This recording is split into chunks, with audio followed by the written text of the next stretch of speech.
Daniel Ricciardo's Formula 1 career ended in mediocrity, but the driver he was during his swan song with RB and his two terrible seasons with McLaren isn't the Ricciardo who will be celebrated in the annals of F1 history.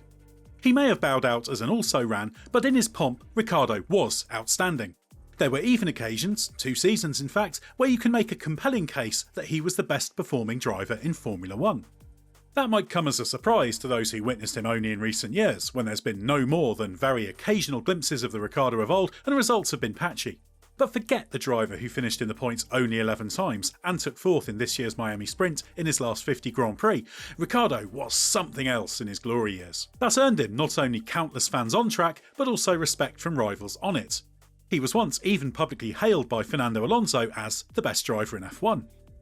Alonso isn't the only driver to have heaped such praise on Ricciardo, but he'd marked himself out as something special in F1 well before 2016. That Ricciardo made it to F1 at all depended on Red Bull. He was signed to its driver programme after an impressive test ahead of the 2008 season and carried its colours to championship success in Formula Renault and British F3, as well as narrowly missing out on the Formula Renault 3.5 title. That led to a surprise mid-season F1 promotion in 2011 at the backmarker HRT squad, and then a full campaign with Toro Rosso the following year. During 2 years with the team, there were sporadic showcases of his talent, the first being an astonishing qualifying performance at the Bahrain Grand Prix. In 2021, he rated that as the best Saturday showing of his F1 career. The other standout moment came at Suzuka, where he showed intelligent defensive racecraft to hold off Michael Schumacher in the final stint, despite the 7 times world champion being on fresher rubber. There were more such cameos in 2013, including an outstanding Chinese Grand Prix weekend where he qualified and finished 7th. He was the obvious choice to replace the retiring Mark Webber at Red Bull Racing in 2014, given he had the clear edge on performance, in particular on qualifying pace, compared to teammate Jean-Eric Vergne. Once in a front-running car, Ricciardo made an immediate impact. The timing of Ricciardo's move to a front-running team could have been better. He arrived at Red Bull in the year it was knocked off its perch after 4 consecutive World Championship doubles. That was thanks to the start of the 1.6-litre turbo hybrid engine era. But Ricciardo made an immediate impact despite Red Bull's pre-season testing becoming a shambles thanks to a litany of reliability problems that left both team and driver desperately short of mileage. The key weakness of the package was the Renault power unit. Renault focused too narrowly on the new hybrid elements of the power unit formula, neglecting the tricky new fuel-limited combustion process. Yet despite low expectations for the season-opening Australian Grand Prix, Ricciardo finished 2nd. No matter that he was disqualified for fuel flow irregularities, he'd made his mark and outperformed 4 times world champion teammate Sebastian Vettel. It was the first of a series of strong performances. In Bahrain, Ricciardo started 13th thanks to a 10-place grid penalty for an unsafe release in the previous race in Malaysia, but charged to 4th in the race. He followed that up with a stellar qualifying performance to start on the front row in China, finishing 4th after a bad start. Next up were 3rd places in Spain and Monaco, behind the dominant Mercedes team, establishing Ricciardo firmly as a bona fide front-running driver. Then came Canada, where Mercedes suffered from overheating MG UKs, Lewis Hamilton retired, and Nico Rosberg lost ERS power. Ricciardo seized on the opportunity to bag his first Grand Prix win. He took the lead from Rosberg with fewer than 3 laps left and spoke later about how nervous he felt behind the wheel at this point, heart rate rising, unsure whether he could close the deal. But Ricciardo sealed victory to become the first non-Mercedes driver to win that season. A second, opportunistic victory came in Hungary, where Hamilton started at the back because his car caught fire in the pit lane in qualifying. The victory came after a late charge featuring a dramatic pass around the outside of Hamilton at turn 2 and a race-winning lunge on Alonso's fading Ferrari at turn 1. Both were expertly judged, with Ricciardo's late-breaking passes starting to become a trademark. Ricciardo's 3rd and final victory of that season was the best. Again, circumstances in Belgium created an unexpected opportunity. Rosberg clumsily sliced Hamilton's left rear tyre at Les Combes on lap 2. Then Vettel almost crashed at Pouhon, allowing Ricciardo past. But once in the lead, Ricciardo had to grind out a victory on pure pace. To beat 3-stopping Rosberg, who was driving a faster car, while executing a 2-stop strategy that demanded a huge amount of high-speed driving without killing the tyres, required a truly elite level of feel and dexterity from Ricciardo. This was arguably Ricciardo's most potent weapon during this era of F1. Ricciardo's ability to carry the speed into and through the corners without taking too much out of the Pirelli served him well. Ricciardo thrived with a strong front end of the Red Bull and was able to live with the rear end instability better than Vettel did. As a result, he outperformed a teammate who was at the peak of his reputation, contributing to Vettel's decision to move to Ferrari. With Hamilton making heavy weather of beating Rosberg to the World Championship, Ricciardo's excellence made him the obvious choice as the top performer of the year. Red Bull had a troubled, winless season in 2015. Ricciardo was even narrowly beaten in the championship by new teammate Daniel Ricciardo.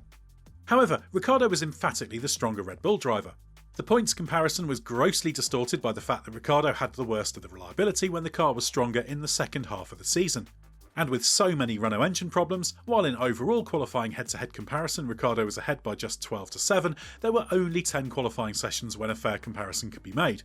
In those sessions, Ricciardo was faster 80% of the time with an average advantage of a quarter of a second. But problems with the Red Bull RB11 meant Ricciardo only finished on the podium twice, ending up a lowly 8th in the World Championship. And while he still produced some good performances, there were times when the mental toll of a bad season was clear and it was a patchy year. However, the 2016 Red Bull was a more competitive proposition, the clear second best car of the season. Unfortunately for Ricciardo, the Mercedes was utterly dominant, but he was back on top form, and in a year when Lewis Hamilton was beaten to the World Championship by Nico Rosberg and Sebastian Vettel was out of sorts, Ricciardo was F1's star performer. Arguably, 2016 was Ricciardo's F1 zenith, beloved by Red Bull, established team leader, taking the fight to Mercedes wherever possible, while Maurizio Arriva-Bene's Ferrari suffered a serious competitive dip. Mercedes still enjoyed a significant pace advantage, particularly on faster tracks, but Adrian Newey's high-rake aerodynamic philosophy was by this time working well in overcoming some of the power deficit for Red Bull, particularly on slower tracks. Max Verstappen, who replaced Kvyat after 4 races, famously won on his Red Bull debut in Spain. But Ricciardo beat him by 4/10 in qualifying and only fell behind thanks to a 3-stop strategy that didn't work out. Next time, in Monaco, Red Bull was genuinely right in the hunt on pure pace, for the first time since Singapore 2014. Ricciardo took Red Bull's first pole position of the hybrid era while Verstappen crashed and would have won the race but for a blunder with tyres not being ready for his pit stop when switching from intermediates to slicks. He was rightly furious. But Ricciardo did win in Malaysia later that season after Hamilton's spectacular engine failure, having to get his elbows out to repel Verstappen along the way. At this time, Red Bull believed Ricciardo was moulding himself into the full package, a title contender in waiting. He was 11-6 clear of Verstappen in qualifying, and all those skills first clearly evident in 2014 were refined and sharpened. The way he split the Mercedes drivers in both qualifying and the race in Singapore was another highlight. This was when Alonso called Ricciardo the best driver in F1, and Alonso wasn't the only rival to talk him up. It was clear he was operating at the level of a world champion but in a car that wasn't. But Verstappen's Red Bull rise had begun, and over the next 2 seasons he gained experience and strength. Ricciardo still performed well, but slowly Verstappen took the initiative. Ricciardo became less certain about his own standing within Red Bull and feared that Verstappen had usurped him, motivating his shock decision to sign for Renault for 2019. Despite the revisionist history that lumps Ricciardo's Renault stint in with his later troubles, his performances across 2 seasons at the team were strong. While he had a slow start adapting to lesser machinery, he overpowered well-established and very quick teammate Nico Hülkenberg in 2019, then dominated future Grand Prix winner Esteban Ocon in his second season. At the race, we rated Ricciardo the 4th best driver of 2020. Instead, it was his move to McLaren in 2021 that marked the beginning of the end. Although he took his 8th and final win at Monza that year, he was comprehensively outperformed by teammate Lando Norris. The tricky-to-drive McLaren in 2021 was a car that Andrea Stella, then McLaren's executive director of racing, characterised as responding best to a driving style that Ricciardo was at the opposite end to. For slow and medium-speed corners, particularly ones of any significant duration, it required the driver to attack the corner hard on the brakes and combine the braking and turn-in phase. As Stella said, he's a driver who likes to roll the speed in the corner and not necessarily attack the braking as much as our car requires. At high-speed tracks or ones with shorter corners such as Monza, he could do reasonably well, but at other tracks he was all at sea. With a year in the databank and brand new cars for 2022, the assumption was that it would be a better year for Ricciardo, but it wasn't, as he became increasingly lost and frustrated by his inability to adapt his style. The real problem became clear, as while his issues with the 2021 McLaren were more based in its esoteric characteristics, the introduction of the current ground effect cars moved the generic tendencies of F1 cars as a whole away from Ricciardo's comfort zone. If there's one thing these cars don't like doing, it's turning in when it comes to slower corners. To achieve that, teammate Lando Norris has generally exploited a more unstable rear end to get the necessary rotation after hustling the car into the corner. But Ricciardo ended up with a little safety understeer dialed in that often left him under-rotated and effectively driving far longer and slower corners. While at Red Bull, he dealt with the rear end stability that troubled Vettel. That was a car with a strong front end, so it gave him the positive turn-in he needed and a predictable enough instability to handle. The McLaren was nothing like that. He simply could not adapt and lost his way, desperately trying to get his head round the demands of the cars and how to tune himself into them. Never the most technical driver, that feeling of losing his way was multiplied by 2 seasons wading through data and the physics to try and get back what he'd lost.